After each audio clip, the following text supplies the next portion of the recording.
Hello student, आज के इस वीडियो में आपके लिए हम लेकर आए हैं। इस वीडियो में जो हम आपको बताने जा रहे हैं, जो इक्वेशंस ऑफ मोशन हैं तीनों, जब कोई ऑब्जेक्ट वर्टिकली मोशन में होती है तो इक्वेशंस ऑफ मोशन का स्वरूप क्या होता है। सेकंड जो इसमें हम बताएंगे, स्टॉपिंग डिस्टेंस। कोई वस्तु है, किसी वेग से है और उस समय उस पर एक एक्सीलरेशन, जिसे रिटार्डेशन बोला जाएगा, जिस समय वेलोसिटी जो है डिक्रीज हो रही होती है, जो एक्सीलरेशन है रिटार्डेशन का कार्य करता है। तो कोई रिटार्डेशन यानी ब्रेक अप्लाई करने के बाद कितनी डिस्टेंस कवर करने के बाद वो वस्तु रुकेगी। और तीसरा बताएंगे, एन वे सेकंड में चली गई दूरी, distance covered in n second, n वे सेकंड में चली गई दूरी। और डिफरेंट कंडीशंस में एवरेज वेलोसिटी आप किस तरह से फाइंड करोगे, इस वीडियो में हम आपको बताने जा रहे हैं। और साथ ही साथ कुछ न्यूमेरिकल्स भी कराएंगे और अगला जो वीडियो बनाएंगे इन सभी टॉपिक से रिलेटेड उसमें न्यूमेरिकल कराएंगे। तो आज जो है कंसंट्रेट करते हैं। सबसे पहले जो हम बताने जा रहे हैं, इक्वेशंस ऑफ मोशन हैं, उनके विभिन्न स्वरूप क्या होंगे जब वस्तु वर्टिकली मोशन में होगी। तो पहले इक्वेशंस ऑफ मोशन लिख देते हैं तीनों। फर्स्ट है v equal to u plus a t, second s equal to u t plus half a t square, and the third is v square equal to u square plus 2as। अब कोई वस्तु है h ऊंचाई पर, यहां पर है, और h ऊंचाई से उसको इस तरह से छोड़ दिया जाता है, यानी कोई वेलोसिटी नहीं दी जा रही है नीचे की ओर, ऐसे ही छोड़ दिया जाता है। इसे कहते हैं फ्री फॉलिंग कंडीशन, मुक्त पतन। कोई भी वेलोसिटी उसको नहीं दी जा रही है, बावजूद उसके उसकी वेलोसिटी में इंक्रीज होता जाएगा ड्यू टू द ग्रेविटी। जो गुरुत्वीय त्वरण है पृथ्वी का, उसे अपनी ओर अट्रैक्ट करेगा, जिसके कारण पर सेकंड उसके वेलोसिटी में इंक्रीज होता जाएगा।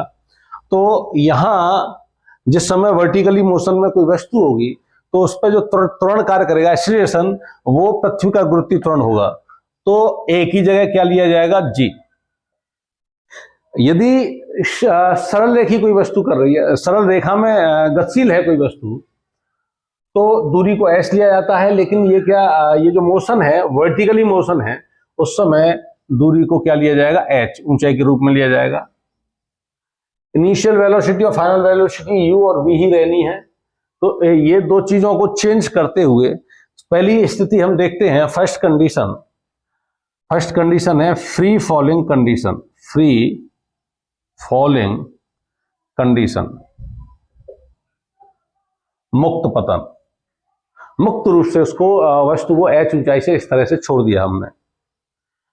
जब h ऊंचाई से उसको छोड़ रहे हैं उस समय उसकी जो वेलोसिटी है इनिशियल वेलोसिटी, और जिस समय उसके वेलोसिटी में इंक्रीजमेंट होता आएगा और जिस समय पृथ्वी से टकराएगी वस्तु, उस समय उसकी वेलोसिटी मैक्सिमम होगी और वो होगी उसकी फाइनल वेलोसिटी। तो वस्तु को हम कोई वेग देकर नहीं छोड़ रहे, स्थिर है इस समय वस्तु।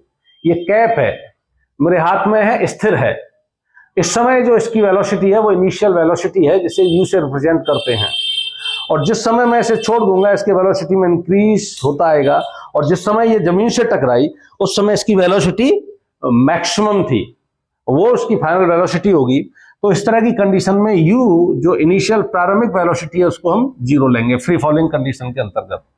तो पहला जो समीकरण है उसका स्वरूप हो जाएगा v equal to u plus a t. पहला इक्वेशन है, इसका स्वरूप होगा v इक्वल टू यू कितना, 0 प्लस ए।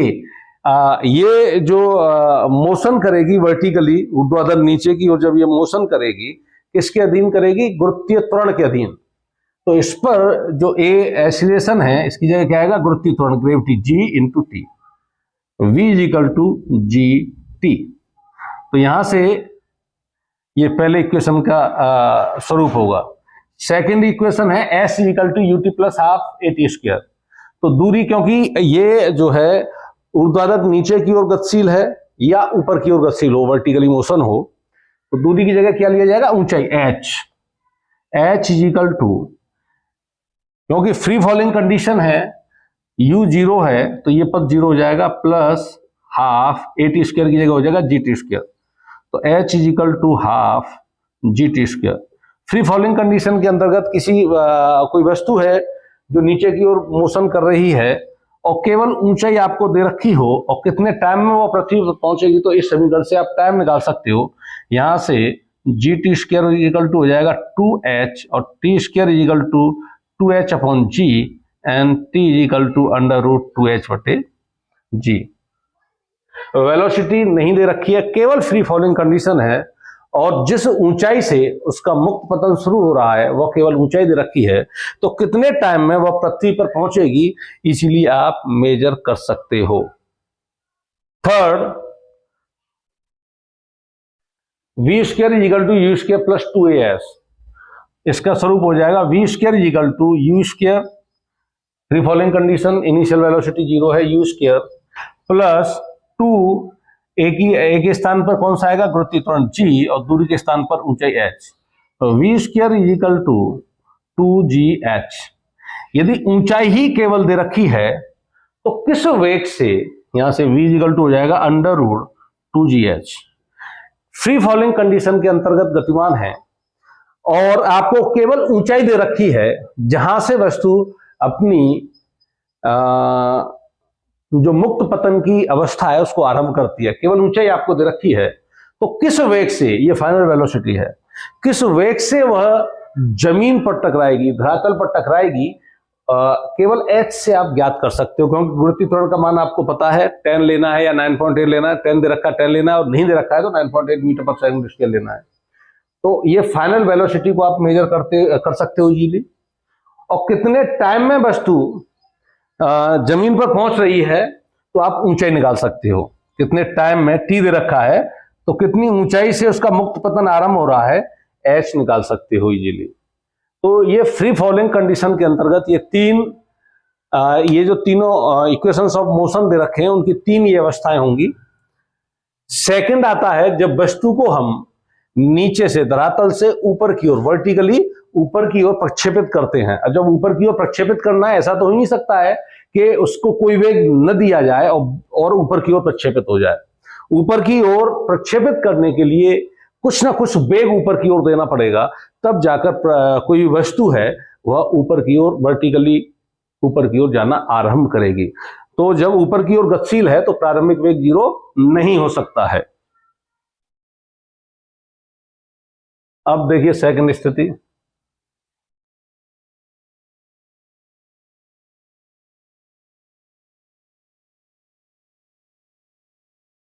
सेकंड कंडीशन क्या बनती है इसमें, हाँ इसी में अभी फ्री फॉलिंग की कंडीशन थी, इसमें दूसरी हेडिंग डालेंगे, किसी भी वस्तु को, ये h ऊंचाई है, हालांकि ये हमें पहले ले लेना था, और इसे h ऊंचाई से नीचे की ओर u वेग से प्रक्षेपित किया जाता है। ये जो पहले हमने लिया था वो फ्री फॉलिंग कंडीशन थी, u वेग नहीं दे रहे थे नीचे की ओर, ऐसे ही उसको छोड़ा जा रहा था और वो जो गति हो रही थी वह गुरुत्वीय त्वरण के अधीन गति हो रही थी। अब जब नीचे की ओर इस तरह से u वेग देकर उसको छोड़ेंगे तो उसका प्रारंभिक वेग जीरो नहीं है। उस समय स्थिति तीनों समीकरण की जो होगी, ये तीनों इक्वेशंस की, v equal to u plus g t होगी फर्स्ट, एंड सेकेंड होगा h equal to u t plus half g t square, and third v square equal to u square plus 2gh। ये तीनों समीकरणों की स्थिति ये होगी। इसके बाद फ्री फॉलिंग कंडीशन वाला है उसको लिखना, इसे पहले ले लेना आप लोग। इसे ले लेंगे u वेग से वर्टिकली ऊर्ध्वाधर डाउनवर्ड लेंगे, इसे ऊर्ध्वाधर नीचे की ओर प्रक्षेपित जब करेंगे vertically downward by initial velocity of u, तो गति के तीनों समीकरणों का स्वरूप ये होगा।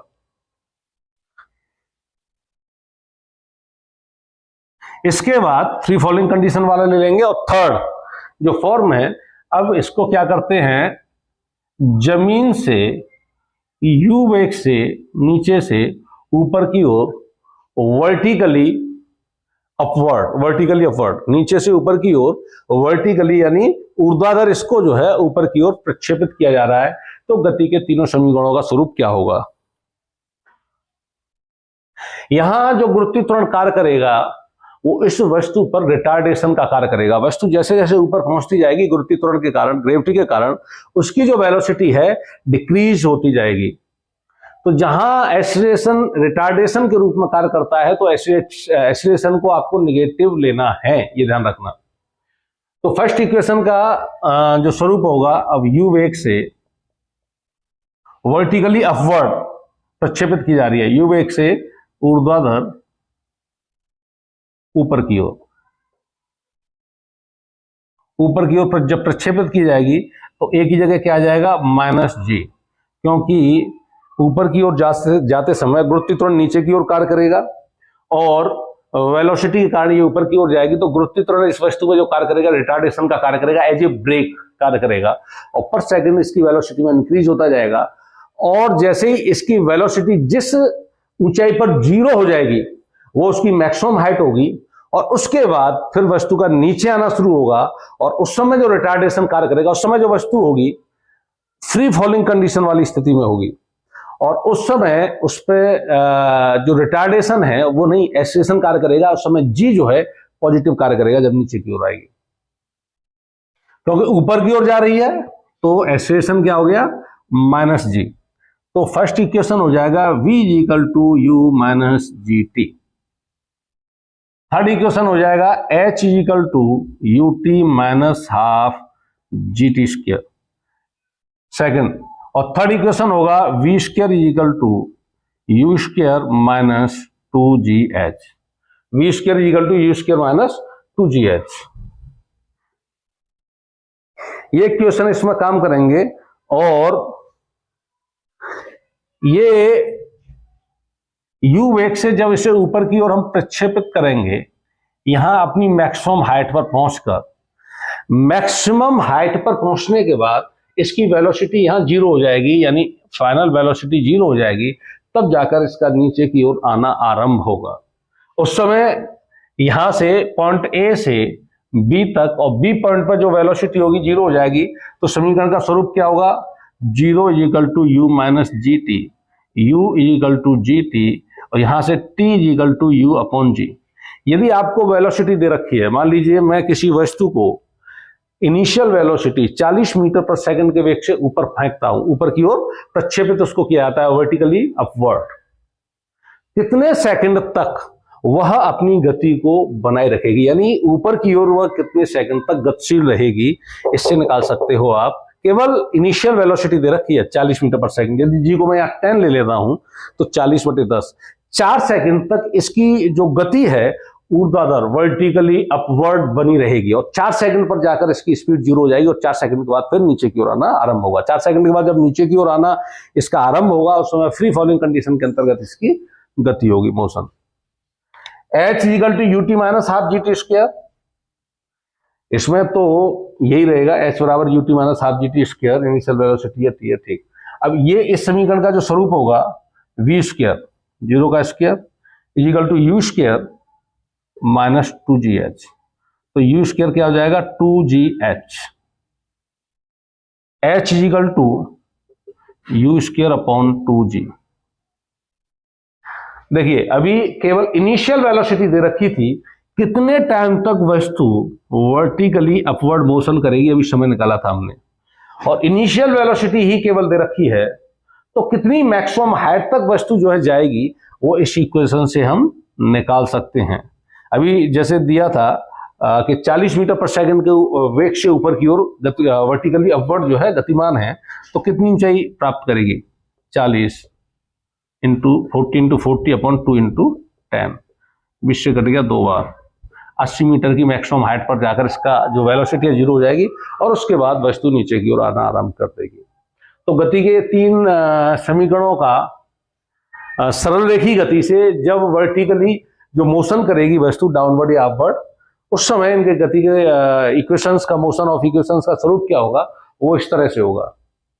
अब इसके बाद स्टूडेंट आपको बताते हैं nवें सेकंड में चली गई दूरी और nवें सेकंड में चली गई दूरी, अभी केवल एक उसमें लेते हैं लीनियर मोशन में, उसके बाद वर्टिकल मोशन में nवें सेकंड में चली गई दूरी, उसका व्यंजक प्राप्त करेंगे, डेरिवेशन उसका। इसको मिटा देते हैं अभी।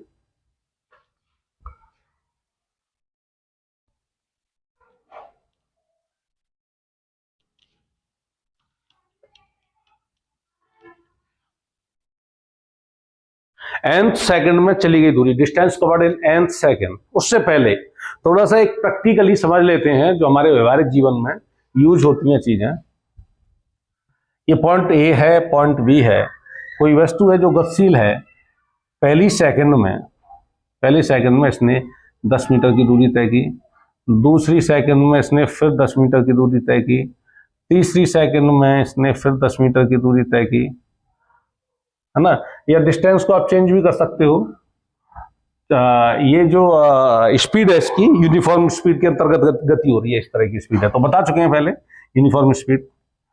और चौथे सेकंड में फिर 10 मीटर की दूरी तय की, पांचवें सेकंड में फिर 10 मीटर की दूरी तय की। अब यदि आपसे पूछा जाए कि 1 सेकंड में वस्तु द्वारा तय की गई दूरी कितनी है, तो ऑब्वियसली 10 मीटर आप बताओगे। आपसे पूछा जाए 2 सेकंड में तय की गई वस्तु की दूरी कितनी है, तो 2 सेकंड में कितनी बताओगे, 20 मीटर। आपसे पूछा जाए 3 सेकंड में तय की गई दूरी कितनी है, तो क्या कहोगे, 30 मीटर।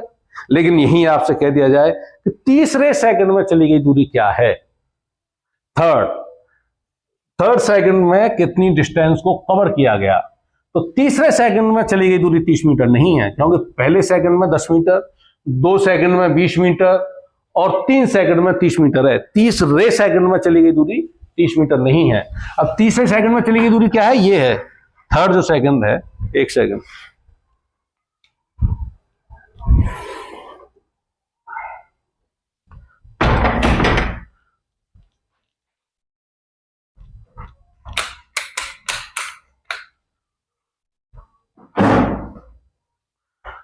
थोड़ी सी हवा थी ज्यादा और अंधेरा भी था, अब शायद ठीक रहेगा।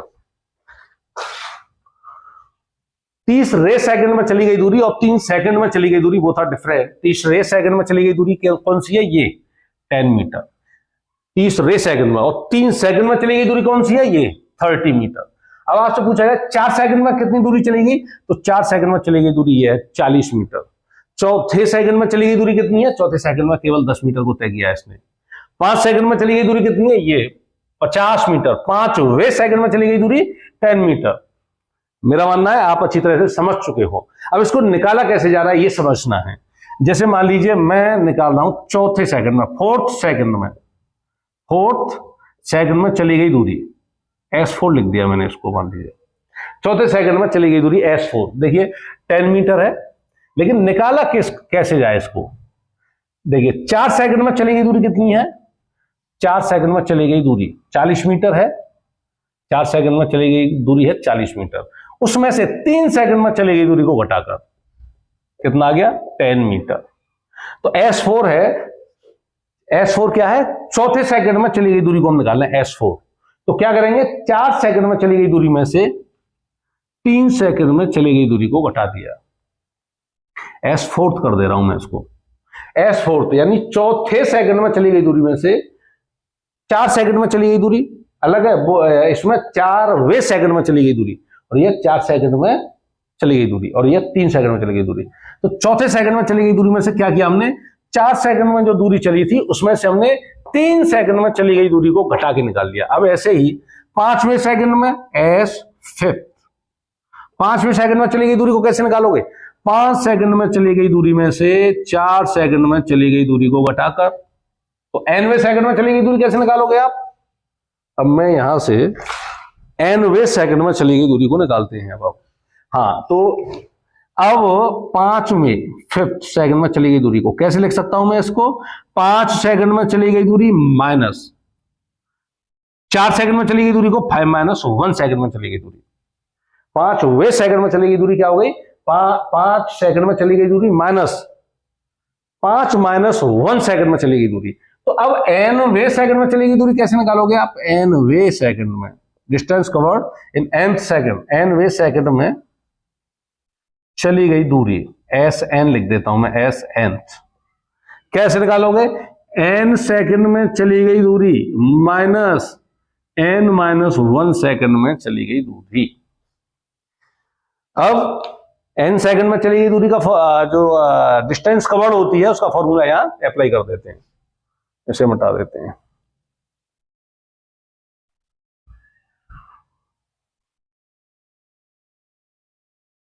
Sn क्या आ जाएगा, n 5वें सेकंड में चली गई दूरी, s equal to u t plus half a t square से, s equal to u t plus half a t square से क्या करोगे, 5 सेकंड में चली गई दूरी निकालते हैं, S5 5 वे में नहीं निकाल रहे हैं अभी, 5वीं सेकंड का कोई फॉर्मूला है नहीं, उसको हमें प्राप्त करना है।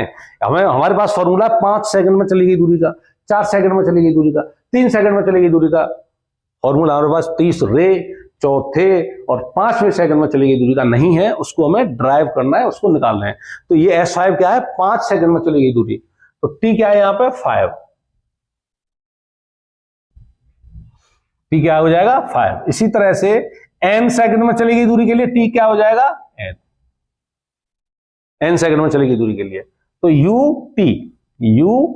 n, T की जगह क्या आ जाएगा, टाइम कितना n plus half a, T की जगह n square, first equation. Second equation के लिए अब क्या निकालोगे, n माइनस 1 सेकंड में चली गई दूरी, s n माइनस 1, अब टाइम क्या होगा, T की जगह n माइनस 1 आएगा, T की जगह आ जाएगा n minus 1 plus half a, T की जगह क्या आएगा, n माइनस 1 का स्क्वायर। अब क्या करेंगे, n सेकंड में चली गई दूरी में से n माइनस 1 सेकंड में चली गई दूरी को घटाना है। n सेकंड में चली गई दूरी ये है formula un plus half a n square, इसमें से इसको घटा देना है u n माइनस 1 ब्रैकेट लगा दिया अभी plus half a n minus 1 का स्क्वायर, तो क्या आएगा ये s n equal to un plus half a n square minus u का n से मल्टीप्लाई करेंगे un और u का माइनस 1 से मल्टीप्लाई करेंगे माइनस u, और फिर माइनस का मल्टीप्लाई होगा तो un माइनस का हो जाएगा और माइनस u किसका हो जाएगा, प्लस का हो जाएगा, un प्लस u। अब इसे जब खोलेंगे, इसे मैं थोड़ा सा अलग से खोल देता हूं, a माइनस बी का होल स्क्वायर, तो half a n square plus 1 minus 2n, a square plus b square minus 2ab 2n, और फिर half a n square plus half a और minus half a into 2n, 2 से 2 cut जाएगा, यह आएगा half a n square plus half a minus a n, और minus का multiply हो रहा है तो इसके जो साइन है वो क्या हो जाएगा, चेंज हो जाएंगे, कन्वर्ट हो जाएंगे, minus half a n square minus half a plus a n।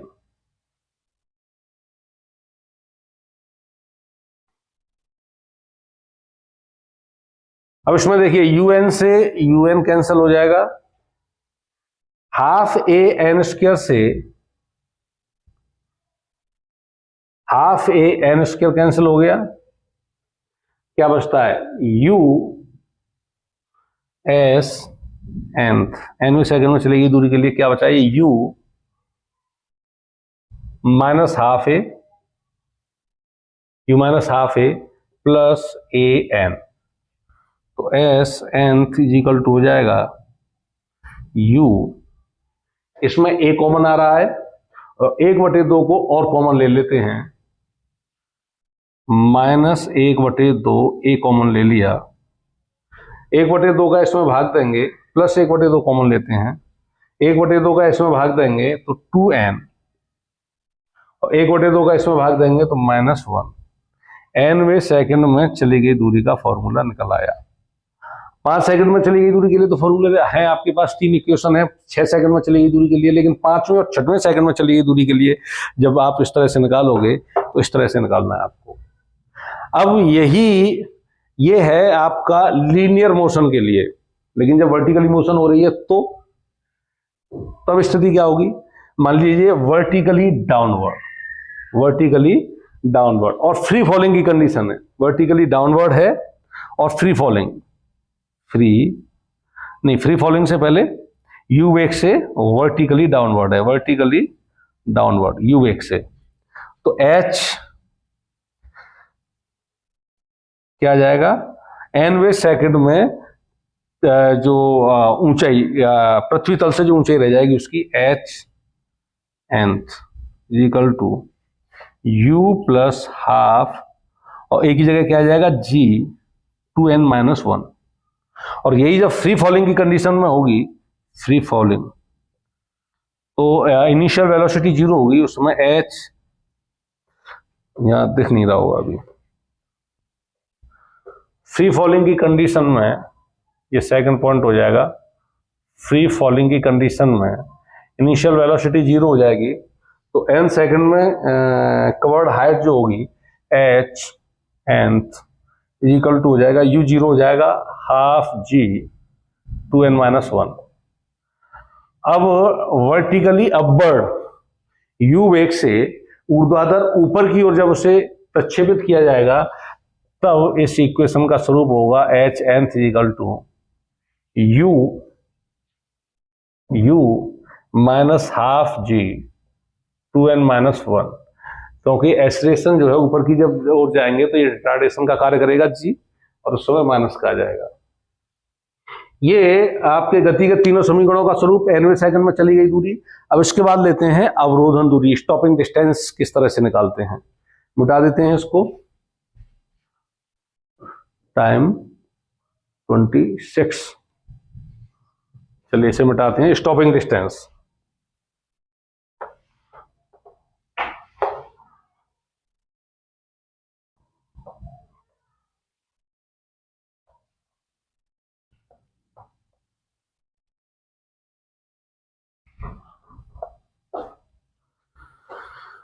Stopping distance के लिए कोई वस्तु है और यह जो है इस समय इसकी जो वेलोसिटी है यहाँ पे, ये जो है लीनियर मोशन में है, और यहाँ जो वेलोसिटी है इसकी u वेलोसिटी है।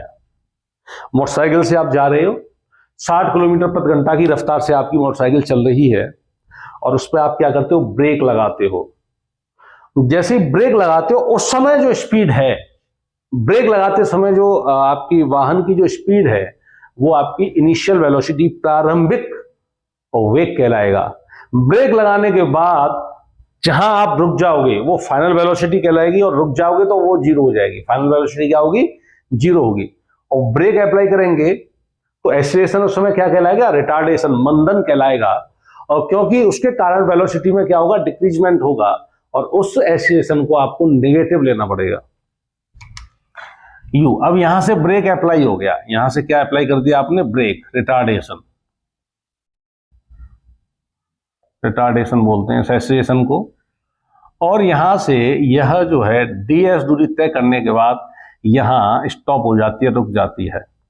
कितनी डिस्टेंस कवर्ड की, ds। जिस समय आपने ब्रेक लगाई उस समय वेलोसिटी थी u वेलोसिटी थी, ब्रेक ही इसलिए लगाई उसे रोकने के लिए, और लास्ट में यहां आके ds दूरी तय करने के बाद ये रुक गई, इसका मतलब इसकी वेलोसिटी हो गई 0। इसकी वेलोसिटी कितनी हो गई, 0। तो फॉर्मूला आप लगा देंगे v² बराबर u² minus 2as, v² equal to u² minus 2s। माइनस क्यों लिया है, क्योंकि एक्सीलरेशन किसका कार्य कर रहा है, रिटार्डेशन का काम कर रहा है, मंदन का कार्य कर रहा है। और इसकी फाइनल वेलोसिटी क्या हो रही है, 0 का square equal to u² minus 2a। अब ये जो डिस्टेंस है आपने क्या लिया, इस डिस्टेंस को स्टॉपिंग डिस्टेंस ds लिया, तो s की जगह क्या लिख देंगे, ds। 2a ds इधर ले आए, 2a ds equal to u², तो ds equal to u² upon 2a। यानी आपको जो ब्रेक है, जो रिटार्डेशन है वो आपको दे रखा है, और जिस समय आप ब्रेक अप्लाई कर रहे हो उस समय उस वाहन की वेलोसिटी दे रखी है, तो कितनी दूरी तय करने के बाद वो वाहन रुकेगा, वो स्टॉपिंग डिस्टेंस इस तरह से आप निकाल सकते हो। उस समय की वेलोसिटी जिस समय ब्रेक अप्लाई कर रहे हो उसका मान रख दें, और रिटार्डेशन जो फोर्स आप रिटार्डेशन जो अप्लाई कर रहे हो वो वैल्यू यहां रख के स्टॉपिंग डिस्टेंस को आप फाइंड कर सकते हो। हाँ, इसमें एक चीज आपको ध्यान रखनी है क्योंकि हमने रिटार्डेशन को पहले ही नेगेटिव ले लिया है, तो अब यहां नेगेटिव नहीं रखेंगे, यहां नेगेटिव नहीं रखेंगे। यदि आप इसको पहले पॉजिटिव लेते तो ये नेगेटिव आ जाता, इसे पॉजिटिव लेते तो ये जो स्टॉपिंग डिस्टेंस है ये नेगेटिव की आती, और उस समय रिटार्डेशन यहां नेगेटिव रखते तो माइनस माइनस पॉजिटिव हो जाता और डिस्टेंस जो है पॉजिटिव की आती। डिस्टेंस को पॉजिटिव ही आना है, तो यहाँ रिटार्डेशन का जो नेगेटिव वैल्यू होगी उसको नहीं रखेंगे, सीधा सीधा रखेंगे, क्योंकि माइनस नेगेटिव जो साइन है वो इस इक्वेशन को करते समय हम ले चुके हैं।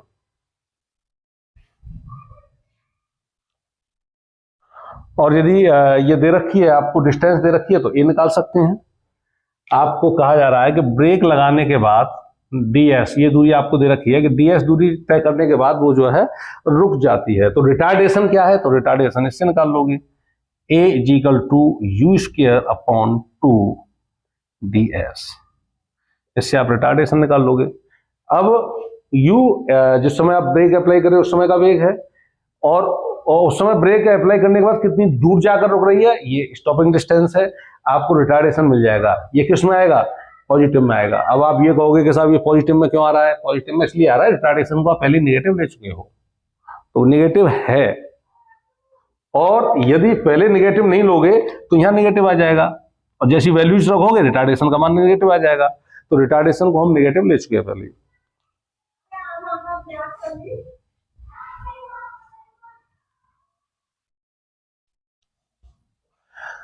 अब आपको बताने जा रहे हैं हम एवरेज वेलोसिटी किस तरह से फाइंड करते हैं इन डिफरेंट कंडीशंस।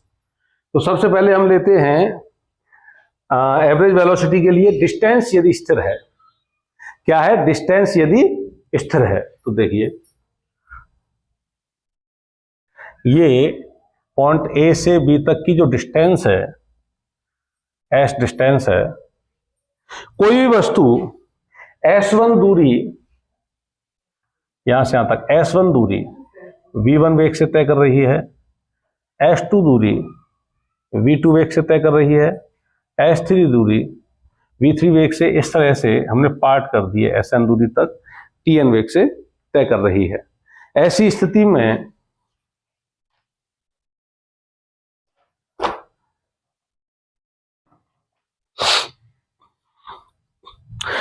थोड़ा सा डिफरेंट स्वरूप जो हैं, डिफरेंट फॉर्म्स हैं एवरेज वेलोसिटी की, वो आपको बता रहे हैं एक सेकंड में।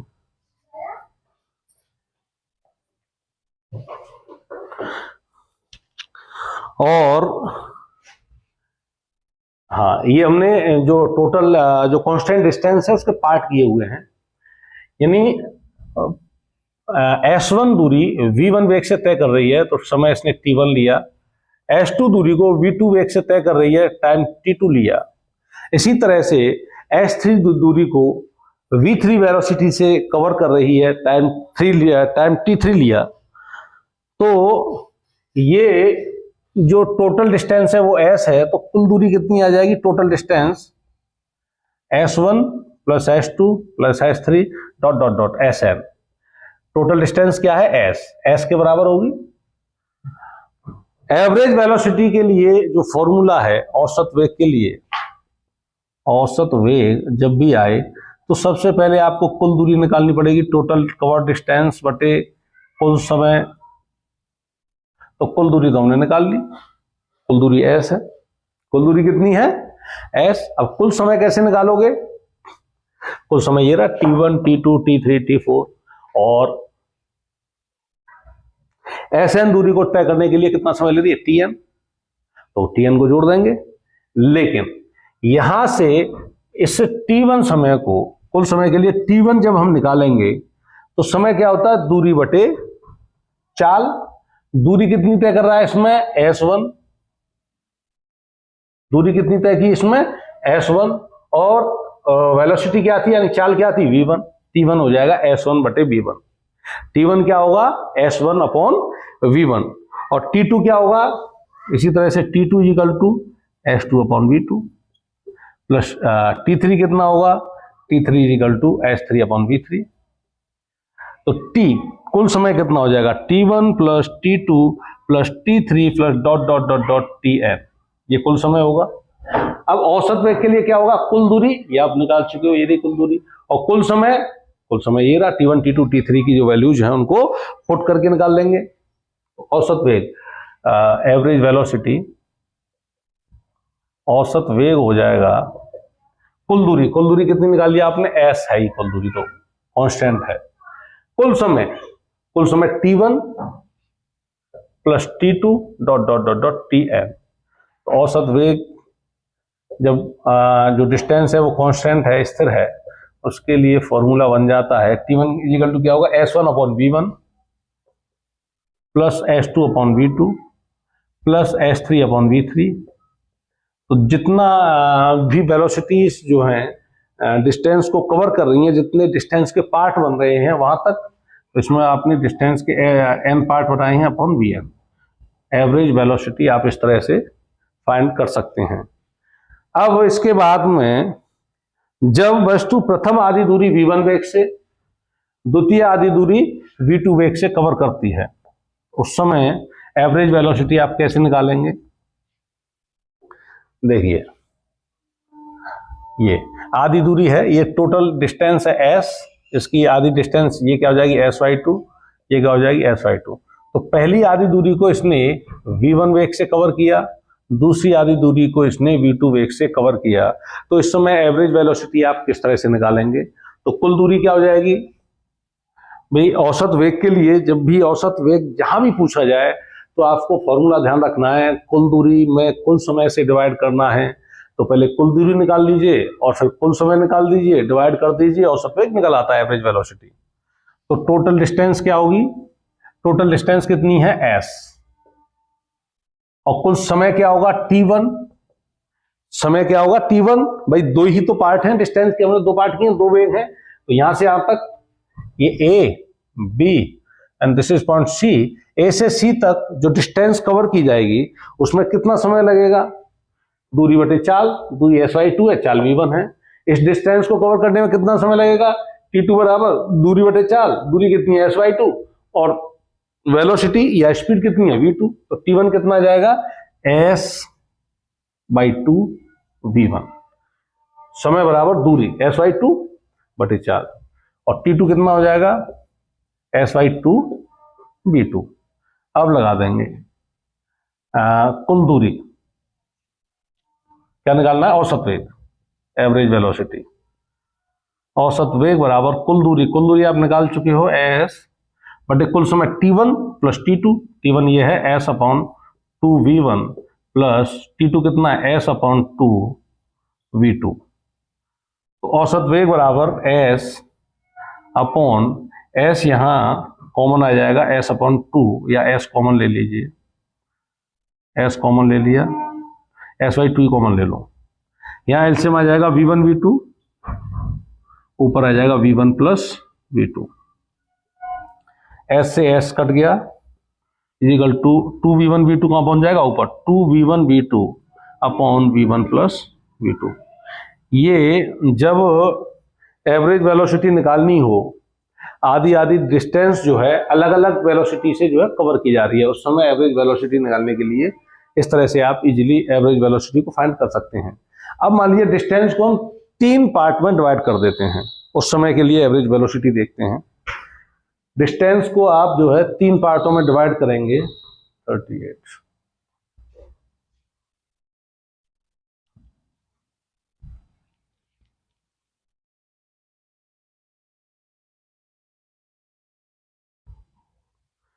क्या करना है अब, अभी तो हमने डिस्टेंस को 2 पार्टों में डिवाइड किया था और 2 डिफरेंट वेलोसिटीज के द्वारा टोटल डिस्टेंस को कवर किया जा रहा था। तो एवरेज वेलोसिटी अभी क्या आई थी, 2v1 v2 upon v1 plus v2।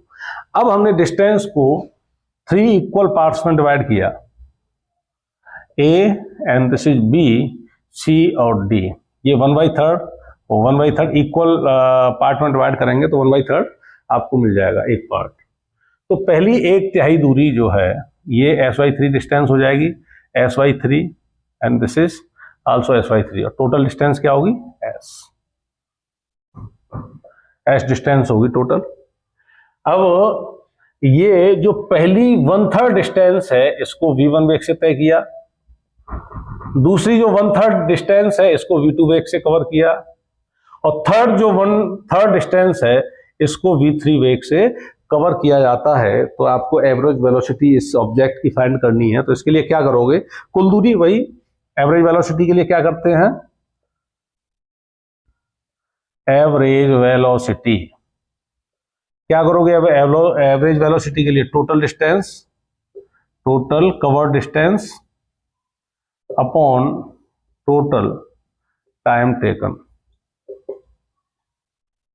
Total time taken. Total distance क्या है, एस है, S upon time taken. T1 time यहां लिया जा रहा है, T2 यहां लिया जा रहा है, T3 यहां लिया जा रहा है, तो टाइम को निकालें। T1 कितना आ जाएगा, यहां से यहां तक दूरी कितनी है, s/3 ये रही, और वेलोसिटी क्या है v1, तो समय कितना लिया जाएगा, समय और दूरी बटे चाल, दूरी कितनी है s/3 और चाल यानी वेलोसिटी कितनी है v1। T2 कितना आ जाएगा s/3 v2 और T3 कितना आ जाएगा s/3 v3। ये T1 और टोटल टाइम कितना होगा T1 plus T2 plus T3, इन तीनों को इसमें पुट कर देते हैं, s/3 v1 plus s/3 v2 plus s/3 v3 average velocity के लिए। एवरेज वेलोसिटी क्या हो जाएगा, इसमें हम s/3 कॉमन ले लेंगे, तो क्या किया हमने, s/3 को कॉमन ले लिया, और क्या रह जाएगा यहाँ 1/v1 plus 1/v2 plus 1/v3, तो v1 v2 और v3 ये एलसीएम आ जाएगा, यहां आ जाएगा v2 v3 प्लस v2 है यहाँ, तो v1 v3 आ जाएगा यहाँ पर, plus v3 v1 v2, s से s कट जाएगा, तो एवरेज वेलोसिटी के लिए ये 3v1 v2 v3 ऊपर पहुंच जाएगा न्यूमरेटर में, 3v1 v2 v3 upon v1 v2 plus v2 v3 plus v3 v1। Easily आप एवरेज वेलोसिटी इस तरह से फाइंड कर सकते हैं, यानी डिस्टेंस स्थिर है और इक्वल थ्री पार्ट्स को इक्वल उसके थ्री पार्ट्स करते हैं, और उन्हें कवर करने के लिए डिफरेंट वेलोसिटी से उन्हें कवर किया जा रहा है, तो एवरेज वेलोसिटी आप इस तरह से फाइंड करेंगे। जब समय निश्चित हो, अभी तक क्या था, डिस्टेंस निश्चित थी, एस डिस्टेंस थी, अब कह रहे हैं समय निश्चित हो तो एवरेज वेलोसिटी किस तरह से निकालते हैं।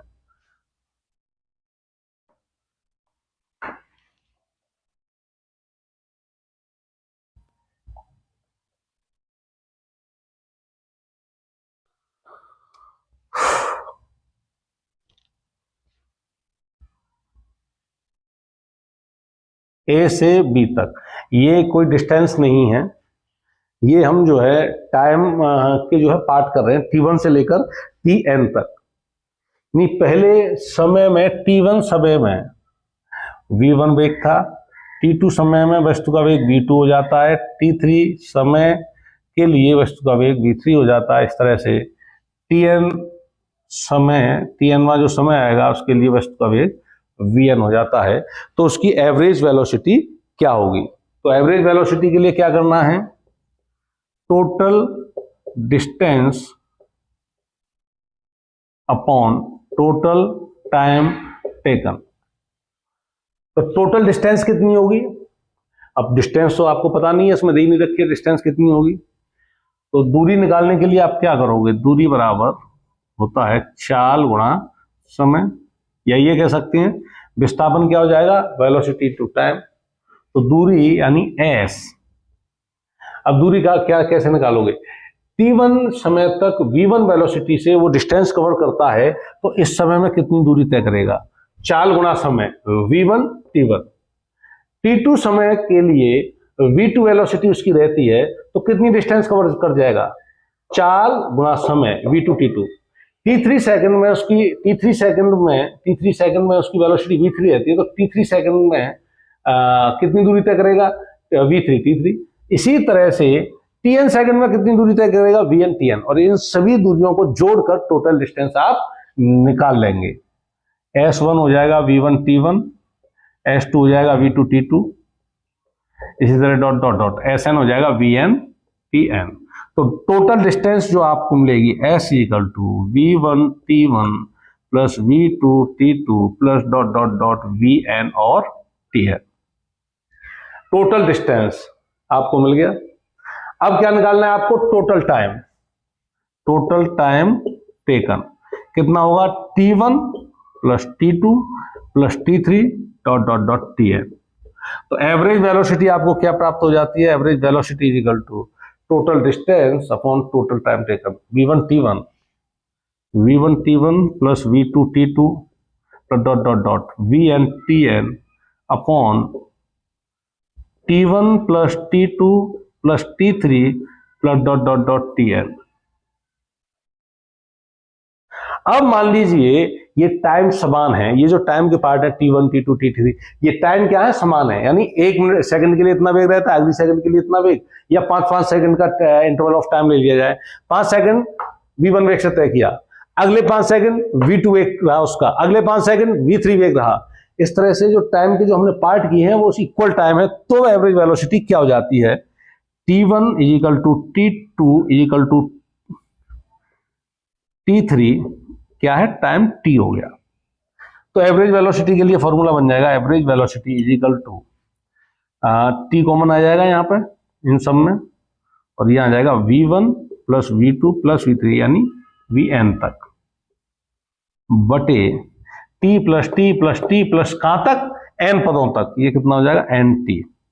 T से T कट गया, तो ऐसी कंडीशन में एवरेज वेलोसिटी क्या आएगी? V1 plus V2 plus V3 dot dot dot Vn बटे N average velocity. Average velocity मान लीजिए यदि 2 ही वेलोसिटी दे रखी है तो आधी दूरी या आधा समय V1 वेलोसिटी से तय किया और आधे समय के लिए उसकी वेलोसिटी रही V2, तो उस समय एवरेज वेलोसिटी देखिए क्या होती है?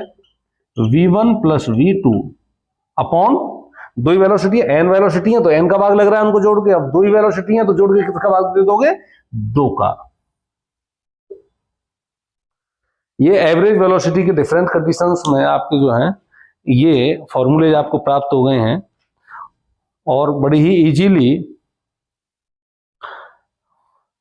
आप एवरेज वेलोसिटी किसी भी न्यूमेरिकल में इनको समझने के बाद आप फाइंड कर सकते हैं एवरेज। और इन सबसे रिलेटेड कुछ न्यूमेरिकल्स स्टूडेंट आपको कराने हैं 47 नेक्स्ट वीडियो में, क्योंकि इस वीडियो में यदि अभी मैं सवाल करा दूं तो कुछ ही सवाल हो पाएंगे और बहुत ज़्यादा लंबा वीडियो बनाने की अभी इच्छा नहीं है हमारी। तो अगला जो वीडियो होगा उसमें इस तरह के काफ़ी इंटरेस्टिंग आपके न्यूमेरिकल हैं, वो आपके लिए बनाएंगे। इस वीडियो को पूरा देखें और एक बार नहीं कम से कम 2 बार देखें, जब तक आपकी समझ में नहीं आया। कोई डाउट हो तो हमसे कंफर्म करें, आपको बताएंगे। Thank you.